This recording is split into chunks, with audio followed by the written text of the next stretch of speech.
শেখ হাসিনা এবং তার দল নিয়ে একা ছিল না। শেখ হাসিনা এমন একটা গোষ্ঠী তৈরি করেছিল, সমাজের নানান জায়গার ক্ষমতার যে কেন্দ্রগুলো বা তাকে সহায়তাকারী সবাইকে নিয়ে ক্ষমতায় ছিল। তো শেখ হাসিনা যখন ভেঙে গেল বা পালিয়ে গেল, সাথে সাথে সবগুলো পালায় গেল। আসসালামু আলাইকুম প্রিয় দর্শক, আমি আজকে আপনাদেরকে তিনটা ঘটনার কথা বলবো। আসসালামু আলাইকুম প্রিয় দর্শক, যে সকল ভিডিও ফুটেজগুলো দেখলেন এতে করে নিশ্চয়ই বুঝতে পেরেছেন আজকের ভিডিওটা কতটা গুরুত্বপূর্ণ হতে চলেছে। তাই ভিডিওটি না টেনে সম্পূর্ণ ভিডিও দেখার আহ্বান করছি। কথা না বাড়িয়ে চলুন ভিডিওটি দেখতে থাকি। আর হ্যাঁ, আপনি যদি এই চ্যানেলে নতুন হয়ে থাকেন তাহলে চ্যানেলটি সাবস্ক্রাইব করে পাশে থাকা বেল আইকনটি অন করে দিন। আর যদি সাবস্ক্রাইব করে থাকেন তাহলে আপনাকে অসংখ্য ধন্যবাদ। আজকে একটা শিরোনাম দেখে খুবই অবাক হলাম এবং অনেকগুলো প্রশ্ন আমার মধ্যে উদিত হলো, সেগুলো আপনাদের সঙ্গে একটু শেয়ার করি। পাসপোর্ট বাতিল হয়েছে, দেশ ছাড়ার প্রশ্নই আসে না। বিচারপতি ওবায়দুল হাসান, সদ্য বিদায়ী বিচারপতি ওবায়দুল হাসান, তিনি পদত্যাগ করেছেন। তিনি বলছেন যে তার পাসপোর্ট বাতিল হয়েছে, দেশ ছাড়ার প্রশ্নই আসে না। যেহেতু তার পাসপোর্ট নেই, সুতরাং তিনি দেশ ছাড়বেন কিভাবে? ওবায়দুল হাসান ডেইলি স্টারকে বলছেন যে আমি ঢাকায় আছি, কোনো গণমাধ্যম আমার দেশ ছাড়ার ব্যাপারে যে খবর দিয়েছে তা সম্পূর্ণ মিথ্যা। তিনি আজকে নিজেই নিশ্চিত করেছেন। এই প্রসঙ্গে যে কথা বলতে চাই, একটা অদ্ভুত পরিস্থিতি। আওয়ামী লীগ সরকারের পতন হয়েছে, সাথে সাথে দেখেন প্রধান বিচারপতি পালিয়ে গেলেন, ঢাকা বিশ্ববিদ্যালয়ের ভিসি সহ বিভিন্ন বিশ্ববিদ্যালয়ের ভিসিরা পালিয়ে গেলেন, সাংবাদিক নেতারা পালিয়ে গেলেন, কিছু সুশীল বুদ্ধিজীবীরা পালিয়ে গেলেন। এরকম ঘটনা বাংলাদেশে কখনো ঘটেছে? তার মানে বুঝতে পারছেন যে শেখ হাসিনা এমন একটা শাসন ব্যবস্থা তৈরি করেছে যে তার পতনের সাথে সাথে বাংলাদেশের সর্বোচ্চ আদালতের যে প্রধান বিচারপতি, তিনিও নাকি বাসভবন ছেড়ে অন্য জায়গায় ছিলেন। তারপরে তিনি কোথায় জুম মিটিং করলেন, পরে বিক্ষোভ হলো, তিনি পদত্যাগ করলেন। আর অনেকগুলো বিচারপতি হয় পালিয়েছেন অথবা পদত্যাগ করার সিদ্ধান্ত নিয়ে বসে আছে। কতগুলো বিশ্ববিদ্যালয়ের ভিসিরা নাই, তারপরে শিক্ষকরা নাই, তারপরে পুলিশের গুরুত্বপূর্ণ পুলিশ প্রধান সহ তারা নাই, তারাও পালিয়ে গেছে। এখন অনেকে জয়েনও করেননি, অনেক পুলিশ কর্মকর্তা। সাংবাদিক তারাও নাই। কি অদ্ভুত ব্যাপার!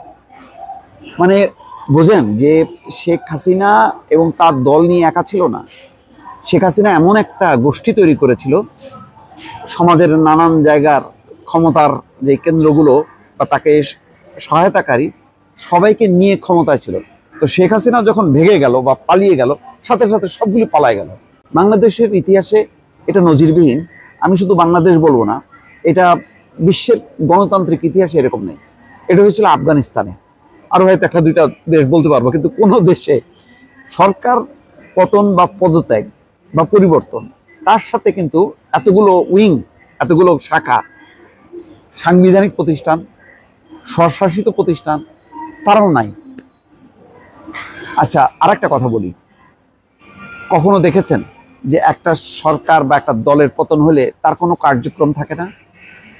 আচ্ছা, আওয়ামী লীগ নামের যে একটা পুরনো একটা রাজনৈতিক দল, সেই দলের তো বুঝলাম দেশের না হয় তাদের নিরাপত্তাজনিত সমস্যা আছে। গোপালগঞ্জে মাঝখানে দেখলাম যে কিছু কার্যক্রম হলো, তো ভাবলাম যে ওখান থেকে হয়তো একটা তাদের দলীয় একটা কর্মকাণ্ড পরিচালিত হইতে পারে, যে দেশের বিদ্যমান যে পরিস্থিতি, রাজনৈতিক পরিস্থিতি, তাদের কোনো বক্তব্য আছে কিনা, তাদের কোনো দাবি দেওয়া আছে কিনা, এই যে 15ই আগস্ট গেল, 21শে আগস্ট গেল, বা অন্য যে কোনো পরিস্থিতি নিয়ে তাদের কোনো বক্তব্য আছে কিনা, কোথাও কোনো বক্তব্য নেই। এটাও কখনো দেখেছেন? অং সান সু চি যখন নাকি তাদের ক্ষমতা কেড়ে নিল, তখন তারা বিদেশ থেকে তারা তাদের ভয়েসগুলো রেজ করলো, এমনকি প্রবাসী সরকার গঠন করলো। আমি এখানে সরকার গঠনের কথা বলছি না, কিন্তু আওয়ামী লীগের যে ইউরোপ আমেরিকায় যে স্ট্রং উইংগুলো আছে, শাখাগুলো আছে বিশাল। মানে শেখ হাসিনা তো যখন বিদেশ যাইতো, মনে হতো যে এত তাদের দল, এত নেতা কর্মী উপচে পড়তো, মারামারি কাটাকাটি, কার আগে কে দেখা করবে শেখ হাসিনার সঙ্গে, কে আগের চেয়ারে বসবে, কে শেখ হাসিনা আশেপাশে বসবে, এই নিয়ে রীতিমতো হাতাহাতি, মারামারি কাটাকাটি। সেই আওয়ামী লীগ নেতারা কোথায় গেল? প্রবাসে। সেখান থেকেও তো তারা দলের কার্যক্রমগুলো অ্যানাউন্স করতে পারতো যে আজকের যে বিদ্যমান প্রায় 1 মাস হতে চললো, এই ব্যাপারে তাদের মূল্যায়ন কি, তাদের কোনো দাবি দেওয়া আছে কিনা, কিচ্ছু নয়। 15ই আগস্টের যখন একটি সামরিক অভ্যুত্থান হলো, বঙ্গবন্ধু যখন কি সপরিবারে মারা গেল, তখন যেমন নাই হয়ে গেল, এবার গণ অভ্যুত্থানের মধ্য দিয়ে তারা এরকম নাই হয়ে গেল। এবং আমার কাছে মনে হচ্ছে যে আরও বেশি নাই হয়ে গেছে। অথচ অন্তর্বর্তী সরকার তো আওয়ামী লীগকে নিষিদ্ধ করেনি, নিজে নিষিদ্ধ করে দিল তারা। শেখ হাসিনা নেই, অন্যরা নেই, অন্যরাও কি মারা গেল, উধাও হয়ে গেল? তো এই ইউরোপ আমেরিকার সেই লম্বা লম্বা বড় বড় সেই নেতাগুলি কই, কি করছে তারা? তারা কিছু ভয়েস রেজ করতে পারে না। মাঝখানে মনে করলাম যে সজীব ওয়াজের জয় বোধহয় শুরু করবে, কিন্তু কি সব মানে হাতে কুলফি টুলফি মানে কি যেন আঁকিবুকি দিয়ে বসলো, এক এক সময় এক এক রকম কথাবার্তা বলে এক ধরনের ফাউল প্লে করা শুরু করলো। যাক, এখন সে নাই, মানে অন্তত দলের ইজ্জতটা রক্ষা হয়েছে। কিন্তু বিদেশে তো প্রচুর প্রবীণ নেতা আছে, তারা তো কথা বলতে পারে। বুঝছেন তাহলে দলটাকে কোথায় নিয়ে গেছে শেখ হাসিনা? যে দেশে তো নাই, বিদেশেও একদম সমূলে মানে নিজেরাই উৎখাত করে বসে আছে।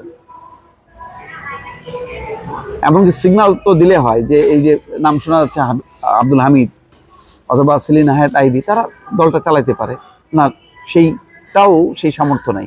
আর এখন যে অবস্থা, শেখ হাসিনা যদি ভারতে আশ্রয়ও নেয়, সে তো কোনো কথা বলতে পারবে না। তাকে শর্ত সাপেক্ষেই সেখানে রাজনৈতিক আশ্রয় নিতে হবে, কোনো রাজনৈতিক কার্যক্রম করা যাবে না। যদি করে তাহলে সেটা ভারতের সাথে বাংলাদেশের সম্পর্ক নষ্ট হবে। কোথায় গেল সেই আওয়ামী লীগ? এত শক্তিধর, রমরমা, চারিদিকে যেদিকে তাকানো যায়, ডানে বামে সামনে পিছনে শুধু আওয়ামী লীগ আর আওয়ামী লীগ। সে আওয়ামী লীগ রাতারাতি দেশের থেকে তো উধাও হয়ে গেল, বিদেশ থেকে উধাও হয়ে গেল। বড়ই দুর্ভাগ্য। এগুলি হলো শেখ হাসিনার পাপের ফলাফল। ভালো থাকবেন, আল্লাহ হাফেজ। আসসালামু আলাইকুম। প্রিয় দর্শক, আমি আজকে আপনাদেরকে 3টা ঘটনার কথা বলবো এবং তারপর এগুলো নিয়ে একটু আলোচনা করব। প্রথম ঘটনা হলো যে আজকে পাকিস্তানে বাংলাদেশ ক্রিকেট দলের সঙ্গে পাকিস্তানি ক্রিকেট দলের দ্বিতীয় এবং শেষ টেস্টটা অনুষ্ঠিত হয়েছে। প্রথম টেস্টে কিন্তু আমরা জিতেছিলাম, এটাতে জেতার ফলে আমাদের সিরিজ জয় হয়ে গেল। পাকিস্তানের মাটিতে টেস্ট, ওয়ানডে কিংবা টি20 কোনো ফরম্যাটে আমাদের সিরিজ জয়ের কোনো ইতিহাস নেই এবং আমরা অসাধারণ ভালো খেলে আমাদের ক্রিকেট দল এই সিরিজ জয় করেছে। এটা আমাদের জন্য অত্যন্ত গর্বের বিষয়। এবং এই ঘটনার পর আমাদের অধিনায়ক যিনি ছিলেন নাজমুল হোসেন শান্ত, উনি যখন মাঠ থেকে বের হওয়ার আগেই উনি একটা টেলিফোন কল পান এবং সেই টেলিফোন কলটা ওনাকে কে করেছিলেন? আমাদের অন্তর্বর্তীকালীন সরকারের যিনি প্রধান উপদেষ্টা ডক্টর মোহাম্মদ ইউনূস, উনি তাকে ফোন করেছিলেন এবং এই ফোন করে তিনি তাকে উৎসাহ দিয়েছেন, প্রশংসা করেছেন, অভিনন্দন জানিয়েছেন এবং বলেছেন যে যখন তারা দেশে ফিরবেন তখন তাদেরকে অভিনন্দন দেওয়া হবে। ডক্টর ইউনূসের মূল বক্তব্য যেটা ছিল, যে বক্তব্যটা ছিল, সেই বক্তব্যটা কিন্তু আমরা পেয়েছি। সেখানে উনি লিখেছেন, আমার ও সরকারের পক্ষ থেকে আন্তরিক অভিনন্দন, পুরো জাতি তোমাদের নিয়ে গর্বিত। এবং তারপরে তিনি জানিয়েছেন দেশে আসার পর তাদেরকে সম্বর্ধনা দেওয়া হবে। এই হলো একটা ঘটনা। দ্বিতীয় যে ঘটনাটার কথা বলবো সেটা হলো পুরো জুলাই মাস জুড়ে আমাদের দেশে বৈষম্য বিরোধী ছাত্রদের যে আন্দোলন চলছিল হাসিনা সরকারের বিরুদ্ধে, তখন তার সঙ্গে সংহতি প্রকাশ করে সংযুক্ত আরব আমিরাতে কর্মরত বাংলাদেশি শ্রমিকরাও ওখানেও বিক্ষোভ প্রদর্শন করেছিল। যেহেতু আরব আমিরাতে এ ধরনের বিক্ষোভ প্রদর্শনের কোনো নিয়ম নেই এবং এটাকে তারা শৃঙ্খলা বিরোধী কাজ হিসেবে মনে করে, কাজেই আরব আমিরাত কর্তৃপক্ষ সেখান থেকে কিছু বাংলাদেশিদেরকে ধরে তাদেরকে কারাদণ্ড দিয়েছিল। 57 জন বাংলাদেশি সেখানে ছিল এবং এই ঘটনার প্রেক্ষিতে অগাস্ট মাসের 28 তারিখে আমাদের প্রধান উপদেষ্টা ডক্টর মোহাম্মদ ইউনূস সংযুক্ত আরব আমিরাতের প্রেসিডেন্টের সঙ্গে টেলিফোনে কথা বলেন এবং উনি অনেক কথাই বলেন। তার মধ্যে একটা বড় অংশ জুড়ে ছিল ওই 57 জনের শাস্তি মওকুফ করার বিষয়টি। আজ সেখান থেকে সেই খবরটা এসেছে এবং আরব আমিরাতের যে প্রেসিডেন্ট আছেন তিনি ডক্টর ইউনূসের অনুরোধে তার প্রতি সম্মান দেখিয়ে সকল প্রবাসীদের ক্ষমা করে দিয়েছেন। আরব আমিরাতের রাষ্ট্রপতি মোহাম্মদ বিন জায়েদ আল নাহিয়ান এই খবরটা আজকে তার পক্ষ থেকে আজকে ডক্টর ইউনূসকে জানানো হয়েছে। জানার পর ইউনূস ওই দেশবাসীকে জানিয়েছেন। যখন সম্পাদকদের সঙ্গে ওনার মিটিং হচ্ছিল তখন সেটা উনি ওখানে জানিয়েছেন। তৃতীয় যে ঘটনাটার কথা বলবো, তৃতীয় ঘটনাটা সোমবার দিন মানে 2 সেপ্টেম্বর ডক্টর মোহাম্মদ ইউনূসের সঙ্গে দেখা করতে গিয়েছিলেন ব্রিটিশ আইনজীবী মানবাধিকার কর্মী টবি ক্যাডম্যান। তার সঙ্গে নানা বিষয় নিয়ে আলোচনা হয়েছে। এই আন্দোলনের সময় আমাদের দেশের মানুষকে কীভাবে গণহত্যার মতো করে টার্গেট করে মারা হয়েছে, ওই সময় সরকার কীভাবে তাদেরকে হত্যা করেছেন, এই সমস্ত বিষয় নিয়ে মানবাধিকার কীভাবে লঙ্ঘিত হয়েছে এগুলো নিয়ে কথা হয়েছে। কিন্তু এই আলোচনায় ডক্টর ইউনূস যে কথাটা বলেছেন, মূল যে কথাটা বলেছেন সেটা হলো যে এই সরকারের অন্যতম অগ্রাধিকার হচ্ছে শেখ হাসিনার 15 বছরের স্বৈরাচারী শাসনামলে পাচার হওয়া বিলিয়ন বিলিয়ন ডলার অর্থ দেশে ফিরিয়ে আনা। আমি এই 3টা ঘটনার কথা বললাম। কেন বললাম?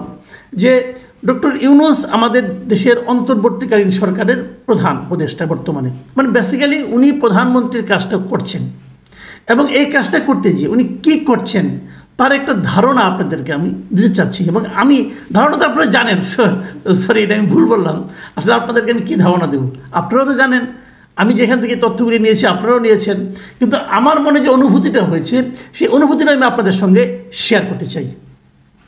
দেখেন, প্রথমত আমি শেষ থেকে যদি শুরু করি, আরব আমিরাতের প্রেসিডেন্ট ডক্টর ইউনূসকে কী পরিমাণ সম্মান করেন একজন ব্যক্তি ইউনূসকে, তার একটা প্রমাণ কিন্তু আমরা পেলাম। আমাদের মাথার উপর যদি এরকম একজন সম্মানিত ব্যক্তি থাকেন, এরকম একটা সর্বজন গ্রহণযোগ্য ব্যক্তি থাকেন, তাহলে কি সুবিধাটা আমরা পেতে পারি তার একটা উদাহরণ আমরা কিন্তু এই ঘটনার মাধ্যমে পেলাম। আপনারা হয়তো জানেন কি না আমি জানি না, আমরাও অত একদম ডিটেলস যে আমি জানি তা না, কিন্তু খুবই নির্ভরযোগ্য সূত্রে কিন্তু আমি এটা জানি যে এই আরব আমিরাতে কিন্তু আমাদের সাবেক প্রধানমন্ত্রী শেখ হাসিনা বছরখানেক আগেও একবার গিয়েছিলেন, যে ওখানে প্রায় 1 সপ্তাহ 10-12 দিন ছিলেন। কেন গিয়েছিলেন অনেকেই হয়তো জানেন না, কিন্তু ওখানে উনি গিয়েছিলেন ওনার তৎকালীন যে মেয়ের জামাই ছিলেন সেই মেয়ের জামাইয়ের অপকর্মের সাক্ষী হতে, মানে অপকর্মের জন্য তাকেও আসামি করা হয়েছিল। বিপুল পরিমাণ অর্থ উনি সেখানে পাচার করেছিলেন এবং সে পাচার করা অর্থের ব্যাপারে ওখানকার আদালত তাকে আসামি করেছিল এবং সেখানে ওনাকেও পার্টি করা হয়েছিল। মানে একজন প্রধানমন্ত্রী কতটা নিচে নামলে ওই কাজগুলি করতে পারেন, আর এখানে একজন প্রধানমন্ত্রী পদমর্যাদার ব্যক্তি কতটা সম্মানিত হলে তাকে সেখানকার প্রেসিডেন্ট, ওখানকার আইনে যাকে সাজা দেওয়া হয়েছে তাদের মতো 57 জনকে তাদের সাজা মওকুফ করে দিতে পারেন। পার্থক্যটা কিন্তু খুব স্পষ্ট। আমরা আমাদের মাথার উপর এ ধরনের একজন ব্যক্তির উপস্থিতিতে আমরা অবশ্যই গর্ব অনুভব করতে পারি। দ্বিতীয় যে কথাটা বলবো সেটা হলো ওই যে বিলিয়ন বিলিয়ন ডলার যেটা পাচার হয়েছে সেটাও কিন্তু আনার উদ্যোগ নিয়েছেন এবং আমার ধারণা উনি এর অনেকটাই আনতে পারবেন। কারণ সারা দুনিয়ার সঙ্গে ওনার যে সম্পর্ক, সেই সম্পর্কের যদি উনি ব্যবহার করেন এবং তারা সবাই তাকে খুবই শ্রদ্ধা করেন, কিন্তু সেই জিনিসটাকে কাজে লাগিয়ে আমার ধারণা এখান থেকে অন্যায়ভাবে বেআইনিভাবে যে বিলিয়ন ডলার বাইরে পাচার হয়ে গেছে আমার ধারণা উনি তা ফিরিয়ে আনতে পারবেন এবং যদি সেটা আনতে পারেন সেটা আমাদের অর্থনীতির মধ্যে একটা ব্যাপক ইতিবাচক একটা প্রভাব ফেলবে। আর যে কথাটা শুরুতে বলেছিলাম একেবারে যে এটা খুবই ইন্টারেস্টিং ব্যাপার, কিন্তু নতুন একটা সরকার এসেছে, আসার পরে আমরা কিন্তু ক্রিয়াঙ্গনে একের পর এক পরিবর্তন দেখতে পাচ্ছি। যে পরিবর্তনের কথা আমাদের যে ক্রীড়া মন্ত্রণালয়ের উপদেষ্টা আসিফ মাহমুদ সজীব ভুঁইয়া উনিও বলেছেন, উনিও কিন্তু এই ক্রিকেট দলকে অভিনন্দন জানিয়েছেন। এবং উনি কী বলেছেন আমি এটা আপনাকে একটা জায়গা থেকে একটু দেখাই। উনি বলেছেন যে দুর্নীতি এবং রাজনৈতিক বলয় থেকে ক্রীড়াঙ্গনকে মুক্ত রাখলে দেশের ক্রীড়াক্ষেত্রে আরও সাফল্য আসবে। সরকার সেই জন্য সর্বাত্মক চেষ্টা চালিয়ে যাচ্ছে। এরা কিন্তু কিচ্ছু করেনি, এরা খালি যে কাজটা করছে, যে অন্যায়গুলি হচ্ছিল, যে দুর্নীতিগুলি হচ্ছিল, যে পক্ষপাতিত্ব অথবা যে স্বজনপ্রীতি অথবা যে দলীয়করণ হচ্ছিল ক্রীড়াঙ্গনে, সেইখান থেকে ক্রীড়াঙ্গনটাকে মুক্ত রাখার চেষ্টা করেছে। এতেই কিন্তু আমরা ফল পেয়েছি। দেখুন, কয়েকদিন আগে সাফ অনূর্ধ্ব চ্যাম্পিয়নশিপে কিন্তু আমাদের দল শিরোপা জিতেছে ফুটবলে, অনেক বড় অর্জন কিন্তু। আর পাকিস্তানের বিরুদ্ধে টেস্টে প্রথমবারের মতো পাকিস্তানের মাটিতে হোয়াইট ওয়াশ করা, আমার তো মনে হয় আগের কমিটি থাকলে কল্পনাও করতে পারতো না, মানে যেটা কল্পনারও অতীত, সেরকম অর্জন কিন্তু আমাদের হচ্ছে। একই প্লেয়ার, এই প্লেয়ারগুলি থাকতো, কিন্তু এই প্লেয়ারগুলির মধ্যে এখন কি হচ্ছে, এই ক্রিকেটারদের মধ্যে এখন কি হচ্ছে, এখন দেশপ্রেমটা জাগ্রত হয়েছে। এখন তারা এই দেশটাকে নিজের মনে করতে পেরেছে। একটা সরকারের কিন্তু এটাই কাজ। সরকার কিন্তু মাঠে যেয়ে খেলে দিয়ে আসবে না, সরকার কিন্তু মাঠে যেয়ে ব্যাটও করবে না, মাঠে যেয়ে পেনাল্টি কিকও করবে না। সরকার কি করবে, সরকার এমন একটা মানে আপনার এনভায়রনমেন্ট ক্রিয়েট করবে, যার মাধ্যমে ওখানে যারা খেলতে যাবে তাদের মধ্যে দেশপ্রেমটা জাগ্রত হয়। আগে কি হতো, যাই খেলি না কেন, যাই করি না কেন, ক্রেডিট তো নিয়ে নেবে পাপন, ক্রেডিট তো নিয়ে নেবে সালাউদ্দিন, আমি তো কিছুই পাবো না। এখন তা নয়, প্রত্যেকটা অর্জন এই দেশের জন্য অর্জন হচ্ছে, ব্যক্তির জন্য অর্জন হচ্ছে না। আগে হলে কি হতো, ক্রেডিট নিয়ে নিত শেখ হাসিনা, বলতো আমার কারণে আমি সবাইকে জিতিয়েছি। এখন কিন্তু আমি নাই, এখন পুরো জাতি আছে। এই যে উপলব্ধিটা, এই যে পরিবর্তনটা, এই পরিবর্তনটা হলো মানুষের হৃদয়ের মধ্যে একটা পরিবর্তন নিয়ে আসে।